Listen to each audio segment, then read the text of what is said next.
Salam alaikum. Je m'appelle Aladdin Kahlia, doctorant à l'université de Baji Mokhtar Annaba, spécialité génie mécanique, options énergétique et développement durable. Je présente dans ce vidéo notre étude intitulée Numerical Study of a Second Glass Covers Effect on the Thermal Losses at a Flat Solar Collector Upper Part.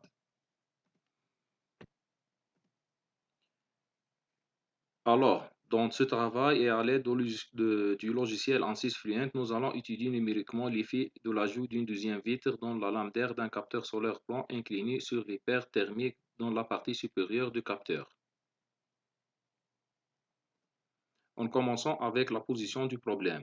La géométrie étudiée est une cavité rectangulaire fermée inclinée d'un angle 45 degrés. Elle se compose d'une paroi inférieure qui est représentée par l'absorbeur, chauffé avec une densité de flux constante, des parois latérales isolantes et une paroi supérieure qui représente la vitre. Cette dernière échange vers le haut par un flux convectif et radiatif avec le milieu ambiant.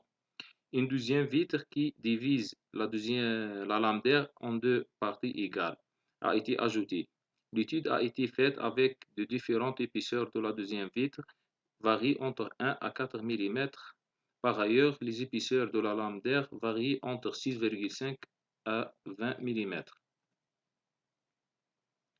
Dans le cas sans rayonnement et à partir de la figure 2b, qui représente l'évolution de la température moyenne de l'absorbeur en fonction de l'épaisseur de la lame d'air pour différentes épaisseurs de la deuxième vitre, on remarque que l'évolution de la température de l'absorbeur pour les différentes épaisseurs de la deuxième vitre est presque la même. Par ailleurs, dans la figure 2A, qui représente l'évolution de la température moyenne de l'absorbeur pour les cas à simple et à double vitrage, on remarque l'effet positif de la deuxième vitre sur l'augmentation de la température de l'absorbeur par rapport au cas à simple vitrage. Cette augmentation est due à la réduction de la vitesse de l'écoulement comme montré dans la figure 3, ce qui permet à réduire le transfert convectif.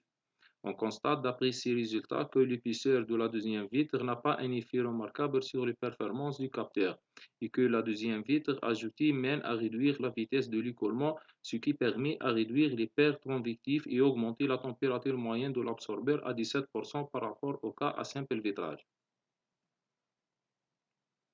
Alors que dans le cas avec rayonnement et à partir de la figure et le tableau suivant, qui compare l'évolution du coefficient UT en fonction de l'épaisseur de la lame d'air pour les deux cas à simple et à double vitrage, on peut noter l'apport bénéfique du double vitrage pour n'importe quelle épaisseur de la lame d'air.